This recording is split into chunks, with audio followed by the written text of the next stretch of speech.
Hello friend, good evening. Welcome to my channel home science by Tanuja ma'am. Channel में आपका स्वागत है। अगर आप मेरे चैनल पे नए आए हैं तो चैनल को सब्सक्राइब, लाइक एंड शेयर करना ना भूलें। और जो बच्चे हमारे साथ जुड़कर UP TGT, PGT, LT, GIC, UGC net, BPSC 4, Bihar state की तैयारी करना चाहते हैं होम साइंस सब्जेक्ट, वो बच्चे हमारे साथ जुड़ने के लिए हमारे चैनल को सब्सक्राइब करें और बेल आइकन को भी प्रेस कर लें, जिससे आने वाली वीडियो का नोटिफिकेशन आपको मिल सके। हम ये पेपर हल कर रहे हैं। 2016 का पेपर है, पीजीटी का पेपर है, होम साइंस सब्जेक्ट। और क्वेश्चन नंबर 1 से क्वेश्चन नंबर 66 तक क्वेश्चनों का डिस्कशन कर चुके हैं। इससे अगले सेशन में और इस सेशन में हम क्वेश्चन नंबर 67 से क्वेश्चनों का डिस्कशन करेंगे। तो क्वेश्चन नंबर हमारा 67 कह रहा है, धूल, धुआं, कोहरा, कुहासा और वाष्पन डॉट डॉट में उपस्थित अशुद्धियां हैं। एक बार फिर से ये क्वेश्चन देखेंगे। धूल, धुआं, कुहासा और वाष्प डॉट डॉट में उपस्थित अशुद्धियां हैं। ये कह रहा है कि किस प्रदूषण की ये अशुद्धियां हैं, किस प्रदूषण में ये चीजें सब उपस्थित रहती हैं। तो ए कह रहा है मृदा, बी कह रहा है जल, सी कह रहा है वायु और डी हमारा कह रहा है मृदा, जल, वायु। तो हमारा आंसर जाएगा वायु।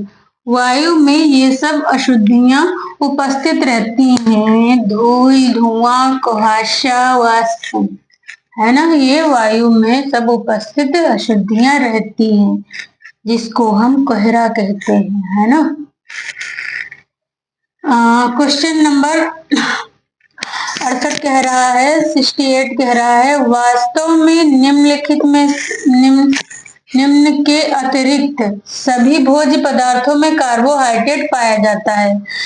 वास्तव में निम्न के अतिरिक्त मतलब एक को छोड़कर बाकी सभी भोज्य पदार्थों में कार्बोहाइड्रेट पाया जाता है। तो ए कह रहा है दूध है वो चीज, और बी कह रहा है मांस है, सी कह रहा है ब्रेड है और डी कह रहा है फल। तो हमारा आंसर जाएगा मांस। मांस में कार्बोहाइड्रेट नहीं पाया जाता है ना।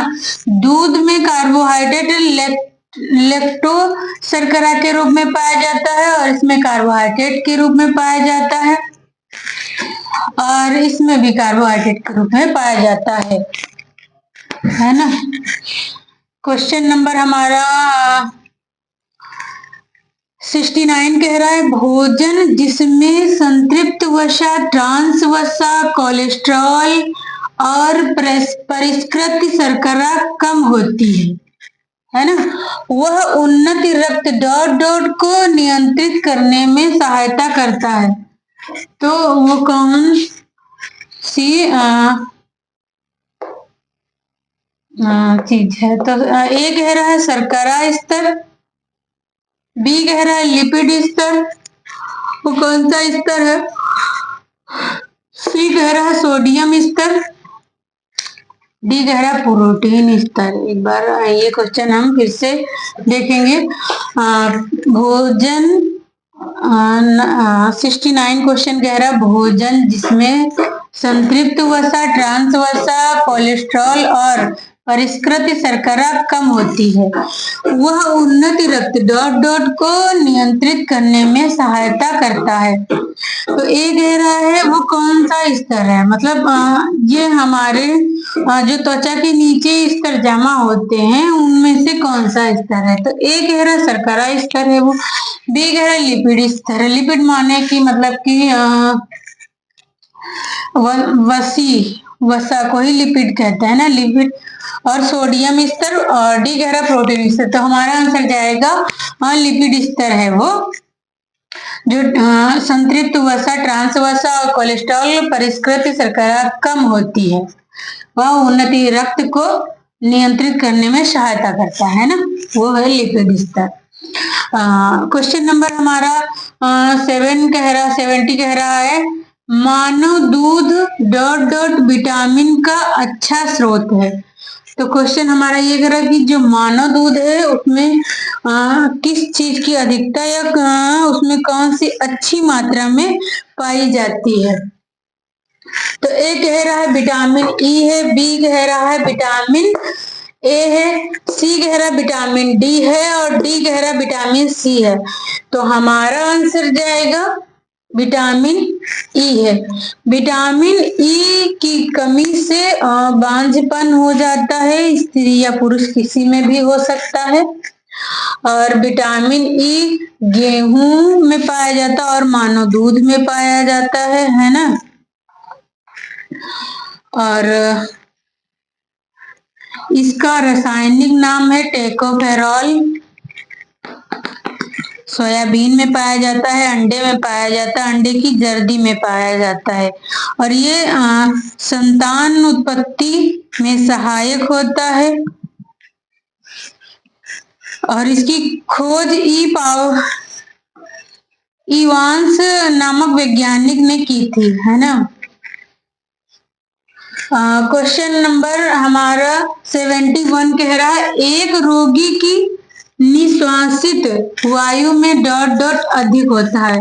क्वेश्चन हमारा ये कह रहा है कि एक जो रोगी होता है वो किसी भी बीमारी से पीड़ित है और वो जो वायु निकालता है तो उसमें किस वायु की मात्रा अधिक होती है। तो ए कह रहा है कार्बन मोनोऑक्साइड, बी कह रहा है कार्बन डाइऑक्साइड, सी कह रहा है कार्बन टेट्राक्लोराइड और डी कह रहा है कार्बन ट्राई ऑक्साइड। तो हमारा आंसर जाएगा कार्बन डाइऑक्साइड जो है अधिक मात्रा में होती है। जो रोगी है वो जो वायु निष्कासित करता है तो उसमें कार्बन डाइऑक्साइड की मात्रा ज्यादा होती है और कुछ मात्रा में ऑक्सीजन बहुत कम मात्रा में होती है और कार्बन डाइऑक्साइड की मात्रा अधिक होती है। 72 क्वेश्चन कह रहा है वह परिवार जो अपने पर्यावरण के साथ निरंतर परस्पर संबंधित रहता है डॉट डॉट कहलाती है। क्वेश्चन नंबर 72 कह रहा है वह परिवार जो अपने पर्यावरण के साथ निरंतर परस्पर संबंधित रहती है और डॉट डॉट कहलाती है। तो ए कह रहा है खुली प्रणाली, बी कह रहा है बंद प्रणाली, सी कह रहा है अर्धबंद प्रणाली, डी कह रहा है अर्ध खुली प्रणाली। तो हमारा आंसर जाएगा ए खुली प्रणाली जो है वह अपने पर्यावरण के साथ निरंतर परस्पर संबंधित रहती है ना, उसे हम खुली प्रणाली कहते हैं। मतलब ऐसे लोग जो है खुली प्रणाली के अंतर्गत आते हैं।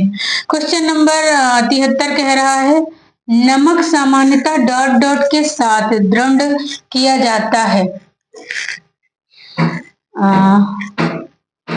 दो बार है सॉरी। नमक सामान्यतः डॉट डॉट के साथ दृढ़ किया जाता है। मतलब ये कह रहा है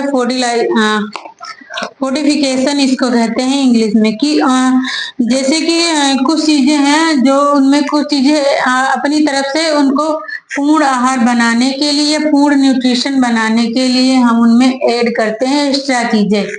जैसे नमक में हम आयोडीन नहीं होता है उसमें आयोडीन ऐड किया जाता है। तो ये कह रहा और कौन सी चीजें इनमें से मिलाई जाती है। तो नमक सामान्यतः डॉट डॉट के साथ दृढ़ किया जाता है।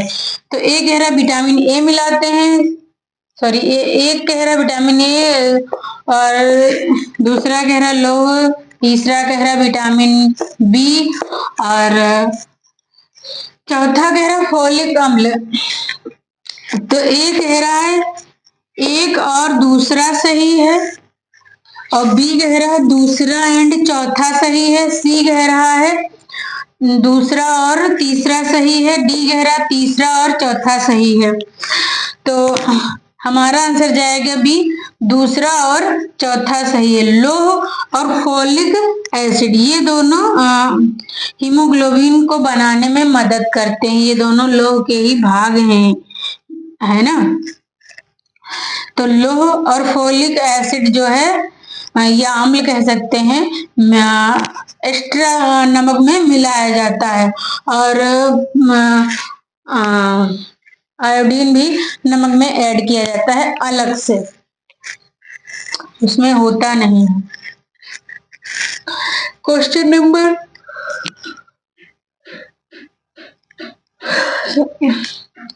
क्वेश्चन नंबर 74 कह रहा है, किसके अनुसार नैतिक विकास 2 चरणों में होता है?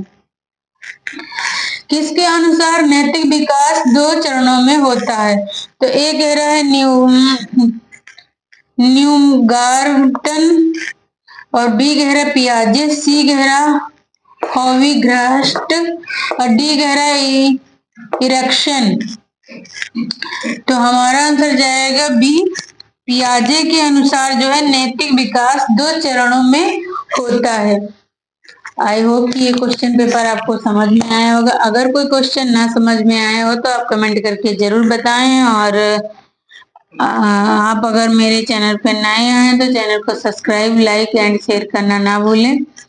और जो बच्चे हमारे साथ जुड़कर यूपीटीजीटी, पीजीटी, एलटीजीआईसी की तैयारी करना चाहते हैं वो हमारे संग जुड़कर वो बच्चे हमारे चैनल को सब्सक्राइब कर लें और बेल आइकन को भी प्रेस कर लें, जिससे आने वाली वीडियो का नोटिफिकेशन आपको मिल सके।